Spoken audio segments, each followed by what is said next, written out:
이제 오늘부터 비로소 느헤미야 1장 말씀을 우리가 보게 됩니다. 이 느헤미야 말씀을 매월 둘째 주에 말씀을 보게 되는데, 또 때에 따라서는 마지막 주에 이 느헤미야의 부족한 부분들을 조금 더 보충 설명하면서 말씀을 그렇게 이어가도록 하겠습니다. 느헤미야라고 하는 책이 있어요. 오늘 우리가 읽은 본문인데 그 앞장에 보면 에스라라는 성경이 있어요. 그러니까 에스라, 느헤미야, 에스더는 어떤 시대냐? 이스라엘 백성들이 처음 왕국을 세웠어요. 사울 왕으로 시작된 그 나라가 다윗을 거쳤고 또 솔로몬을 거쳤고, 그리고 르호보암, 여로보암 시대로 북이스라엘과 남유대가 각기 나라로 지내다가 또 한참 시간을 한 300여 년 보내고 나서 비로소 이제 북이스라엘은 아수르라는 나라에 망하게 되고 남유대는 이제 바벨론에 의해서 망하게 됩니다. 그러다가 아수르와 바벨론의 전쟁 가운데 바벨론이 아수르의 영역을 다 차지하게 됩니다.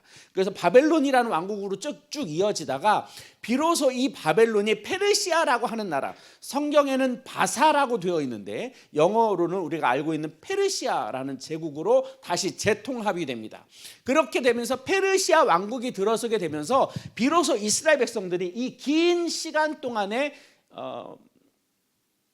나라를 잃어버리고 또 하나님의 성전도 잃어버린 채로 있다가 드디어 페르시아 왕이 들어서게 되고 고레스라고 하는 왕이 페르시아의 왕으로 등장이 되면서 이스라엘 백성들에게 명령을 냅니다. 너희들은 원하는 대로 너희 나라로 돌아가도 돼, 너희들이 원했던 성전을 지어도 돼 라고 하는 허락이 떨어지면서 이스라엘 백성들이 비로소 자기의 땅으로 돌아오게 됩니다.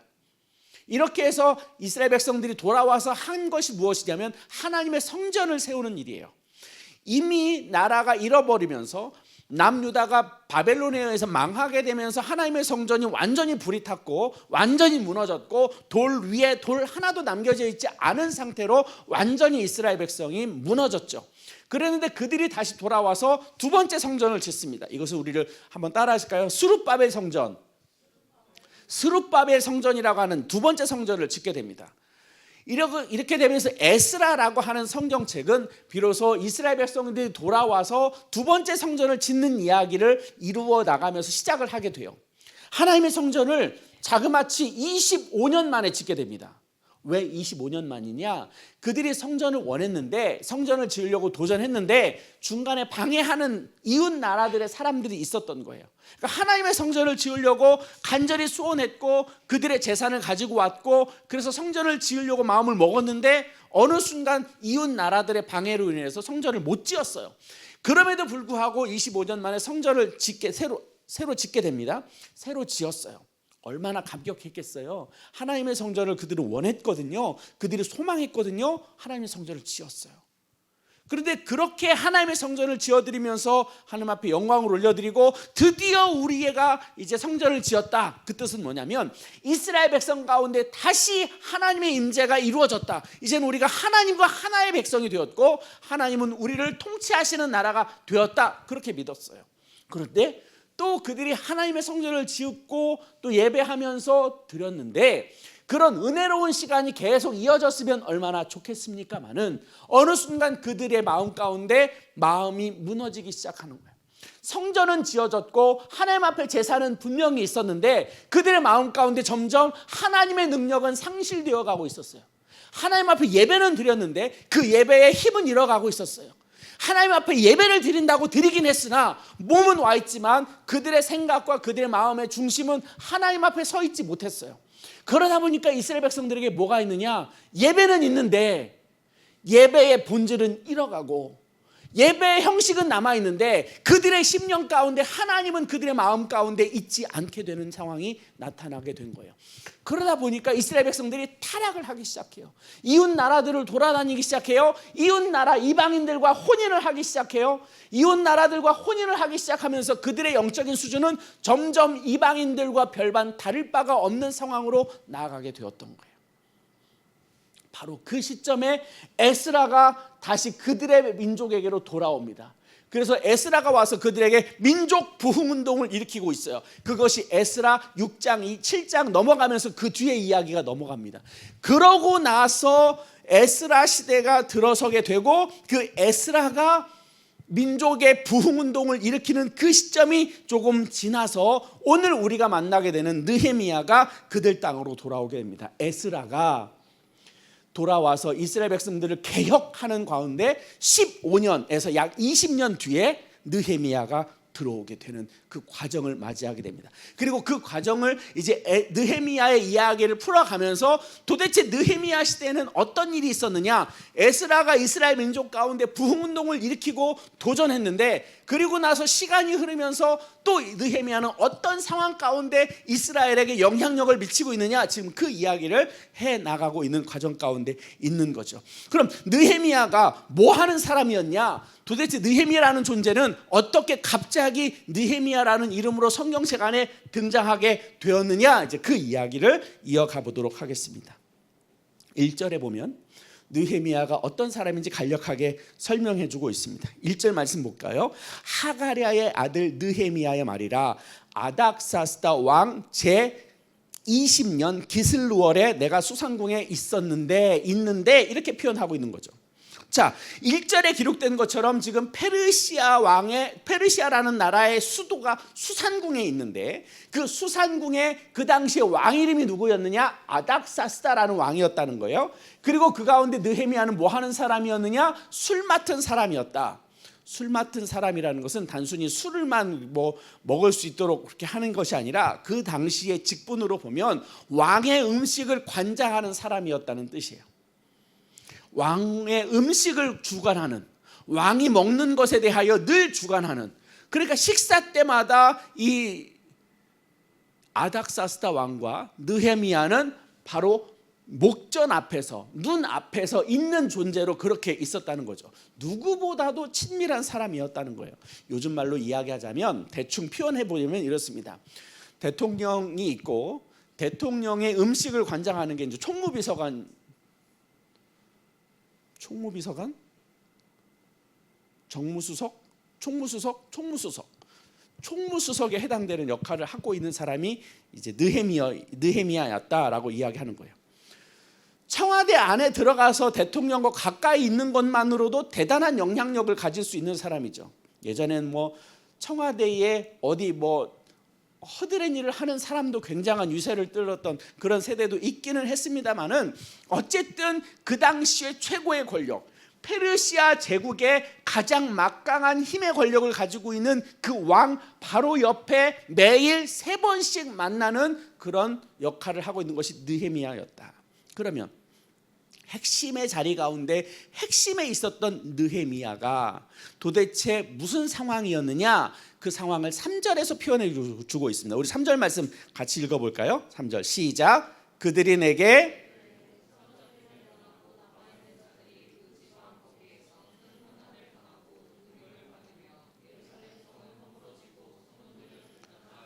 지금 이 이야기가 하나님으로부터 들려온 이야기예요. 그럼 이 이야기가 무슨 이야기냐? 바벨론에 의해서 사로잡혔던 사람들이 지금 페르시아라는 나라에 살고 있잖아요. 바벨론으로 끌려갔던 포로자들이 있었어요. 바벨론에서 포로 생활을 했을 뿐만 아니라 그 당시에 바벨론이 다시 페르시아라는 나라로 재건립이 되는 과정 가운데 여전히 이방 땅에서 살 수밖에 없는 그러한 사람들이 있었어요. 하지만 그들이 들은 소식이 뭐냐? 이스라엘 땅에 남아있는 사람들이 지금 큰 환난을 당하고 능욕을 당하고 있다. 굉장히 어려움을 지금 감당하고 있다. 두 번째, 그 예루살렘 성은 불탔고, 한 번 더, 예루살렘 성은 불이 탔고 성문은 불에 타 남은 것이 없었다. 그럼 이게 무슨 얘기냐? 이스라엘 땅을 지키고 있는 사람들, 그 사람들은 그 당시에 이방 사람들로 인하여 그들의 하나님의 백성이라고 하는, 하나님과 하나로 살았던, 하나님의 통치를 받았던, 하나님의 영향력을 받았던 그 생활이 끝났다. 그들은 더 이상 하나님과 관계를 맺는 거룩한 존재가 되어 있지 못하다. 그 땅은 회파되었다. 그 땅은 무너졌다. 그 얘기는 더 이상 그 땅 가운데 하나님의 은혜와 하나님의 역사가 나타나지 않은 상태로 지금 존재해 오고 있다라고 이야기하고 있는 거예요. 그 땅에 하나님의 땅이었는데 하나님의 거룩한 성전이 있음으로 인해서 그들은 하나님과 하나가 되었고 하나님과 함께 이루어지는 아름다운 나라였음에도 불구하고 이제는 그 땅 가운데 하나님의 역사가 없다. 다르게 표현해 볼까요? 어느 순간 나의 마음 가운데 하나님과 하나가 되었고 하나님과 은혜를 나누고 있었고 내 삶은 하나님과 교통하는 그런 풍성한 은혜를 누리고 있었던 때가 있었는데 그때는 언제 갔나 없고 지금 나는 하나님과 상관없는 자로 남아있다. 조금 더 다르게 표현해 볼게요. 우리 교회가 하나님의 영광 가운데 있고 하나님의 영향력 가운데 있고 하나님의 충만함 가운데 있고 하나님의 도우심 가운데 있었는데 어느 순간 이 교회가 하나님은 떠나가고 그냥 사람들만 남아있고 덩그러니 아무런 영향력을 가지고 있지 않은 채 이 건물만 남아있다. 심지어 이 건물도 무너져 가고 있다. 지금 그 이야기를 하고 있는 겁니다. 이거 지금 이스라엘 백성 가운데 얼마나 심각한지를 이야기를 해주고 있는 거예요. 그럼 이것을 우리의 마음으로 받아보시죠. 나는 내 이 존재는 하나님과 소통하고 있는가? 나는 하나님과 그 영향력을 주고받는 관계 가운데 있는가? 나의 삶 가운데 여전히 하나님은 나의 삶에 있어서 영향력을 미치고 있는가? 나는 하나님의 말씀에 영향을 받고 있는가? 하나님의 은혜를 누리고 있는가? 하나님과 동행함에 대하여 나의 마음이 열려져 있는가? 그분은 나를 통치하고자 하는 마음이 있는데 나는 그것에 대하여 하나님 앞에 내 마음을 드리고 있는가?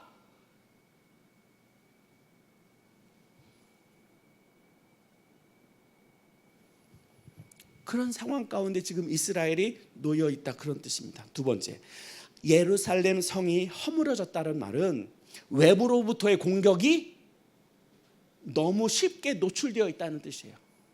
성이 없다는 뜻은 누가 공격해도 아무렇게나 공격해도 그 성에 공격을 당할 만한 위치에 놓여져 있다는 뜻이에요. 누가 침입해도 막아낼 수 있는 힘이 없다. 누가 그 나라를 공격해도 그 공격을 방어할 만한 능력이 그들에게는 없다. 바꿔서 말해볼게요. 우리 교회가 사단으로부터 공격을 받고 다른 어떤 불건강한 이단의 세력으로부터 공격을 받아도 그 공격을 막아낼 힘이 교회에 없다. 나 개인으로 접목해보면 나를 무너뜨리기 위하여 사단이 공격하고 혹은 나를 무너뜨리기 위해서 주변에 있는 수많은 어떤 불건강한 영향으로부터 내가 그것을 막아낼 방법이 나에게 없다. 어떤 상황이 나한테 공격이 다가왔을 때 나는 그것을 커버할 수 있는 힘과 능력이 없다. 나에겐 아무런 능력이 없다. 그렇게 세상 가운데 완전히 노출된 상태로 무방비한 상태로 내가 그냥 놓여져 있다. 이게 여러분들한테 어떻게 들리세요? 저는 그게 심각하게 보이는데 여러분들은 여러분 자신에 대해서 만약에 우리 교회 공동체가 그런 상황 가운데 있다면 지금 여러분들의 마음은 어떨까요? 아무렇지도 않을까요? 혹시 불편할까요? 지금 그런 상황 가운데 있다는 이야기를 지금 느헤미야가 듣고 있는 거예요. 이스라엘 땅은 하나님의 땅이었습니다. 옛적부터 하나님께서 아브라함을 통해서 이루기를 원했던 그 위대한 복의 통로로 삼겠다고 했던 그 땅이 이스라엘 땅이었어요. 근데 그 땅에 하나님의 임재가 없어요. 하나님이 지금 떠나 있어요. 아니, 계시지만 하나님께서 영향력을 일으킬 수가 없어요. 아무것도 할 수가 없어요. 그 땅에 있는 백성들은 세상 가운데 노출된 상태로 그들의 영향력은 없어요. 그냥 당하고 있는 것뿐이에요. 그렇게 세상으로부터 지배를 당하고 있는 바로 그때예요. 여러분들은 이 상황을 어떻게 받아들이시겠어요?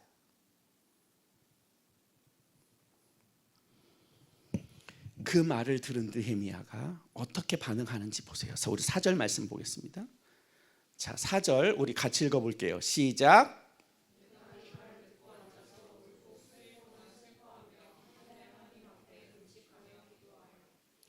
이게 진짜인 거예요.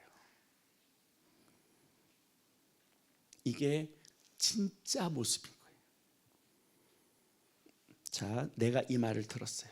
이 정도로 형편없이 우리의 조국과 우리의 고국과 하나님의 땅이 형편없이 무너져 있는 이 상태를 들은 느헤미야가 첫 번째로 이것에 대하여 반응하기 시작하는데, 듣고 앉아서 울고 수일 동안 슬퍼하며 하늘의 하나님 앞에 금식하며 회개하며, 그렇게 이야기하고 있어요. 이스라엘 백성의 상황을 듣고 느헤미야가 앉아서 울었다고 이야기합니다. 너무 기가 막힌 일이죠. 자신의 조국이 그렇게 망가졌다라는 것을 도저히 믿을 수가 없었어요. 영적으로도 그렇고 정치적으로도 그렇다는 거예요. 그리고 하나님의 공동체, 이 이스라엘에게 놓여져 있는 이 상황이 어느 상황인지를 지금 느헤미야가 인지하고 있다라는 거예요. 이게 얼마나 큰 일인지, 얼마나 정말 치욕스러운 일인지, 얼마만큼 그 느헤미야 마음 가운데 도저히 그럴 수 없다라는 이런 절망과 절박함의 그 마음이 일어나고 있다라는 것을 우리가 알 수 있어요. 이게 현실을 정확하게 인식하는 눈인 거예요. 지금 나의 영적인 눈이 어디냐, 나의 정서적인 눈이 어디 있느냐, 지금 나의 삶의 태도가 어디를 중심을 향하여 흘러가고 있는지에 대하여 느헤미야는 정확하게 보고 있었다는 거예요. 자, 다시 말을 바꿔서 여러분들에게 나누어 드립니다. 나의 삶이 세상과 구별 없이, 세상과 소통하면서 아무런 불편함 없이, 영적으로 어떠한 자극도 없이 살아가고 있는 나의 모습에 대하여 과연 나는 어떠한 태도를 취하고 있는가? 나는 이것에 대하여 답답해하고 있는가? 나는 이것에 대하여 가슴 아파하고 있는가? 정말 이래서는 안 되는데, 하나님 없는 세상에서 내가 살 수 없는데, 내가 그렇게 흘러가고 있는 상황에 노출되어 있음에도 아무런 감각 없이 아무렇지도 않은 척, 아주 괜찮은 척 살아가고 있는 것은 아닐까? 또 우리 청년 공동체에 정말로 하나님이 임재하고 우리의 청년들 한 사람 한 사람의 삶의 영역 가운데 하나님이 개입하시고 하나님의 은혜를 부어주시고 그들의 마음 가운데 새로운 뜨거움이 일어나고 하나님과 동행하는 기쁨과 충만함 가운데 있어야 할 우리가 그런 거와 전혀 상관없이 전혀 나하고 아닌 것처럼 그냥 세상과 단절된 채, 아니 그렇게 교회가 나아가고 있는 방향과 단절된 채 그렇게 내가 가고 있음에도 불편함을 전혀 느끼지 못한다면 그것에 대하여 가슴 아파함과 통곡함과 절망스러움이 느헤미야는 있었다는 거잖아요. 그리고 그런 절박함과 그런 안타까움과 그런 상황에 대한 영적인 인식과 마음의 인식이 되었을 때 비로소 느헤미야가 기도를 하는데, 그 기도가 이제 힘이 있게 되는 거예요. 여러분들도 아마 경험 있을걸요. 누가 기도하세요 그러면 기도가 될까요, 안 될까요? 그 기도 안 돼, 잘. 왜? 내게 아니라서. 내가 거기에 마음에 담겨지지 않아서 그 기도가 나한테 절박하게 다가오지 않아요. 진실하게 다가오지 않아요. 그런데 만약에 내가 내일 시험이에요. 정말 중요한 시험을 앞두고 있어요. 그러면 오늘 내가 기도할까요, 안 할까요? 안 할 수도 있구나, 참. 안 할 수도 있구나. 자, 기도하죠. 그런데 그 기도는 나한테 절박한 기도가 돼요. 왜? 내일이니까. 그런데 누군가의 기도에, 누군가의 일에 대하여 내가 그것에 대해서 마음이 열려 있지 않으면 그걸 위해서 기도합시다 그럴 때 내가 기도할 마음이 생겨요, 안 생겨요? 기도를 하려고 해도 뭔지 알아야 기도를 하죠. 어떤 상황인지 알아야, 인식해야 내가 기도를 할 거 아니에요? 바로 그거예요. 느헤미야가 지금 이렇게 이 상황에 대해서 기도했다는 그 뜻은 지금 예루살렘의 상황이 어떤지에 대한 정확한 인식이 있었어요. 얼마만큼 그 자신의 민족이 형편없이 무너져 있는가에 대한 분명한 통찰력이 느헤미야에게 있었어요. 그걸 통해서 그는 무릎 꿇고 회개하며 금식하며 기도할 수밖에 없어요. 똑같은 사안인데 누구는 금식하며 기도합니다. 똑같은 상황인데 누구는 그것에 대하여 마음의 감동이 없어요. 그럴 수 있을까요, 없을까요? 있어요. 왜? 이 마음이 나하고 다르면. 제가 설교 끝나고 기도하잖아요. 제가 눈 뜨면서 여러분들 다 보지는 않습니다만은 그런 마음이 들어요. 누군가는 이 기도에 대해서 기도하겠죠. 그런데 한편으로는 누군가는 제가 기도 제목을 같이 나누고 기도하는 것에 대해서 마음이 안 움직이면 기도해요, 안 해요? 이 표정이에요. 이 표정. 제가 알아들을 수 없는 표정.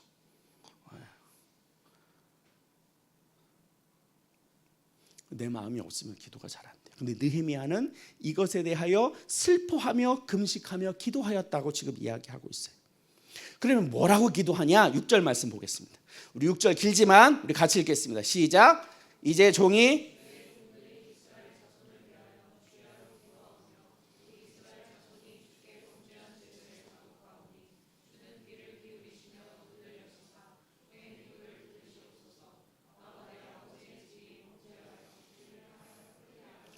지금 느헤미야가 뭘 기도하고 있는지 그 내용을 자세히 들여다보면 정말로 그들에게 나타난 문제의 원인이 어디 있는지를 이야기하고 있어요. 진짜 원인은 성이 불탔으니까, 벽이 무너졌으니까 벽 세워주세요, 성 세워주세요, 그렇게 기도한 게 아니에요. 정말로 그들가 기도했던 것은 하나님 앞에 자신의 민족이 죄를 범하였다라는 인식이 있었다는 거예요. 이렇게 무너지고 이스라엘이 형편없이 날아가고 또 성전이 무너지고 성벽이 무너지고 어떤 것도 방어할 만한 능력이 없다라는 그것은 이스라엘 백성들이 하나님 앞에 죄를 범했기 때문이라고 지금 느헤미야는 인식하고 있다는 거예요. 우리가 기도할 때 가장 우리가 우선순위로 기도해야 될 게 뭐냐? 내가 정말 하나님 앞에 서 있느냐? 내 마음의 중심이 하나님과 접촉되어 있느냐? 나의 신앙이 하나님과 연결되어 있느냐? 그 하나님이 정말로 내 인생에 필요하냐? 아니면 그냥 하나님 있으면 좋고 없어도 말고, 우리가 주일날 예배하는 것도 예배 드리면 좋고 예배 안 드려도 괜찮고, 내가 하나님과 연결되는 것도 연결되면 땡큐, 안 그래도 괜찮은, 그냥 마치 하나님의 존재가 우리가 예배를 드리는 그것이 나의 인생의 액세서리 정도로 여기고 있는 것은 아닌가. 하나님이 나한테 절박하지 않으니까 내가 하나님 앞에 전심으로 나아갈 필요도 없죠. 정말로 하나님이 나에게 필요하면 내가 어떻게 하나님 앞에 내 마음을 드리지 않을 수가 있겠어요. 그분의 존재가 나한테 정말 중요하다면 그분이 나에게 상관없는 존재로 내가 나아갈 수 있겠어요? 그분이 나의 기도를 반드시 들으신다라는 믿음이 있으면 내가 기도 안 하겠어요? 자, 여러분들이 부모님에게 용돈을 구한다고 생각해 보세요. 부모님에게 용돈을 내가 청구할 때, 아버님 나한테 좀 10만 원이 필요합니다. 그러면 10만 원을 줄 거라는 믿음이 있으면 내가 10만 원을 달라고 요구할까요, 안 할까요? 하죠, 필요하면. 그런데 내가 10만 원을 요구할 때 부모님이 나에게 10만 원을 내줄 돈이 없어, 뻔히 돈이 없어. 그럼 내가 달라고 해요, 안 해요? 안 해요. 왜? 내 마음이 그렇게 되거든. 하나님도 우리에게 그런 거 아니에요?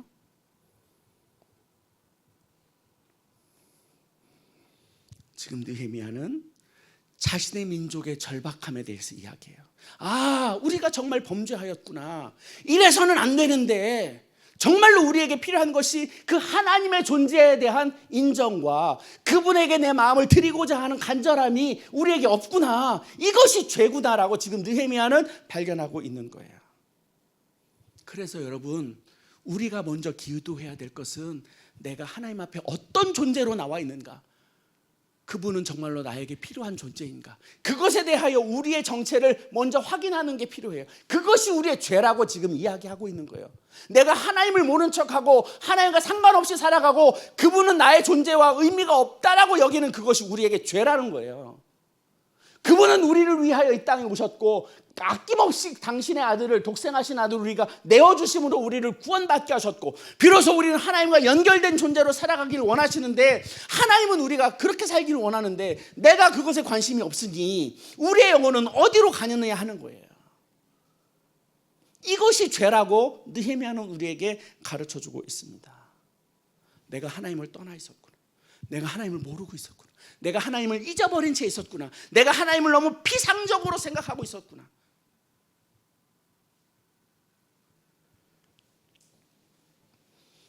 그래서 우리의 문제는 우리에게 나타난 그 현상적인 문제가 진짜 문제가 아니라 내 마음이 하나님을 떠나 있는 게 문제라고요.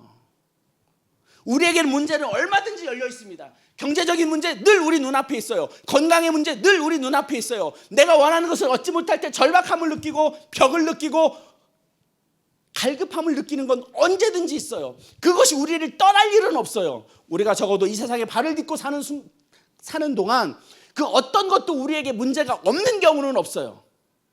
그러면 그 문제를 내가 어떻게 인식하고 그 문제를 내가 어떻게 받아들이고 그 문제를 내가 어디에다가 초점을 맞춰서 풀어갈 것이냐, 이게 우리의 문제인 거죠. 이게 진짜 문제인 거예요. 경제적으로 어려운 게 문제가 아니라 그 경제적인 어려움을 내가 어떻게 인식하고 어떻게 받아들이느냐가 더 심각한 거라고요. 돈 없어도 살 수 있어요. 하나도 없으면 못 살지만. 그런데 돈 없는 게 문제가 아니라 돈 없는 걸 내가 다르게 해석하니까 문제인 거예요.